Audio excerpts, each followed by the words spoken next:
हम संत हैं, झूठ नहीं बोलते।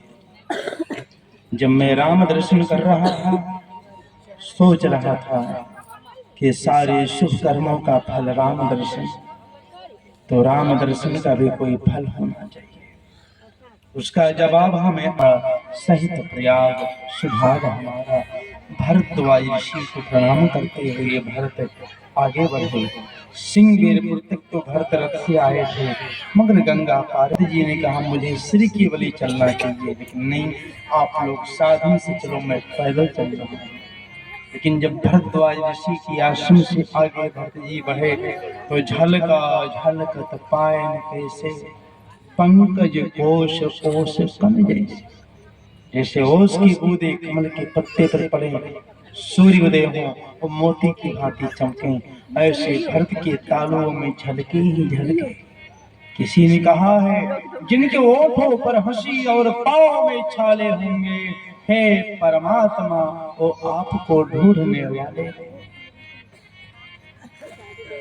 महाराज भरत सीताराम सीताराम रखते जा रहे हैं। इंद्र ने कहा अगर सती से गुरुदेव अगर आज इस भाव के साथ भरत पहुंच गए तो राम अयोध्या वापस आ जाएंगे, हमारी योजनाओं पर पानी फिर जाएगा। आप आगे कि 14 वर्ष भरत इसी चित्रकूट में घूमते रह जाएंगे तो राम तक पहुंचेंगे नहीं। इंद्र ने देवगुरु बृहस्पति ने कहा इंद्र तुम पागल हो गए हो क्या? याद रखो तुम्हारे द्वारा राम को कष्ट हो तो राम क्षमा कर सकते हैं, लेकिन अगर तुम्हारे द्वारा राम भक्त को कष्ट होगा तो राम क्षमा नहीं करने वाले हैं। इसलिए तुम चाहते हो कि अगर हमारा दुख दूर हो रावण का, साथ में निषाद राज दूंगी। आज चित्रकूट में सुबह हुआ, सीता रो रही हैं। राम ने पूछा देवी क्यों रो रही हो?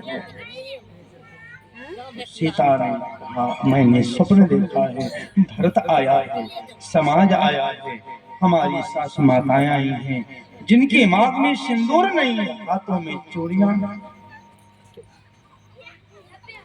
राम ने लक्ष्मण से कहा लखन लखन सपन यह नीक न होई, कठिन कुचाह स्नान किए संध्या वंदन किए, सनमान सुर मुनि बंदी बैठे, उतर दिश देखत भय।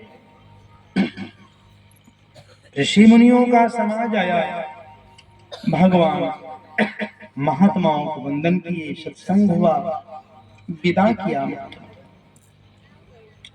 आज भगवान उत्तर दिशा की ओर मुख करके बैठे हैं कि मेरी सीता ने स्वप्न देखा है, मेरे अवध से कोई समाचार आ रहा है।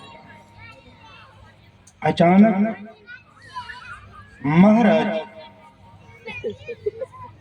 श्री राम ने क्या देखा कि नभधूरी खाद मृग भूरी भागे, विकल प्रभु आश्रम गए। मानो उत्तर दिशा से कोई तूफान आ रही हो, पशु पक्षी बचाव करते हुए भगवान के आश्रम की ओर आ रहे हैं।